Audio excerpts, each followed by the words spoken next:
YSR Congress party అధ్యక్షులు AP ప్రతిపక్ష నేత వైఎస్ జగన్మోహన్ రెడ్డి శనివారం చాపరాయిలో పర్యటించారు. విషజ్వరాలకు ప్రాణాలు కోల్పోయిన కుటుంబ సభ్యుల్ని పరామర్శించారు.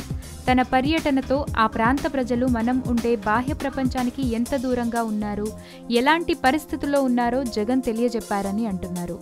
జగన్ చాపరాయి పర్యటనలో డ్రైవర్ తన నైపుణ్యంతో ఆయనను అక్కడకు తీసుకువెళ్లారని, మిగతా వైసీపీ నాయకులు వెనుకనే ఉండిపోయారని వార్తలు వచ్చిన విషయం తెలిసిందే.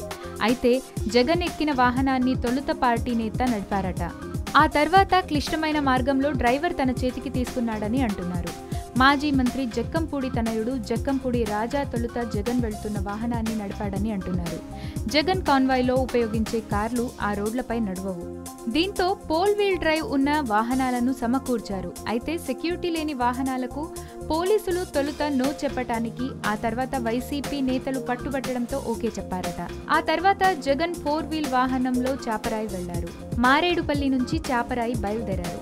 ఈ రోడ్డు దాదాపు 50 కిలోమీటర్ల వరకు ఉంటుంది. ఇది కచ్చా రోడ్డు, అరణ్యంలా ఉంటుంది. జగన్ కూర్చోగా జక్కంపూడి ఈ కార్ను డ్రైవ్ చేస్తూ వెళ్లారంటున్నారు. కొద్ది దూరం వెళ్ళాక రోడ్డు మరింత దారుణంగా ఉంటుంది. దీంతో జక్కంపూడి తప్పుకుని అసలు డ్రైవర్ తన చేతిలోకి తీసుకున్నాడట.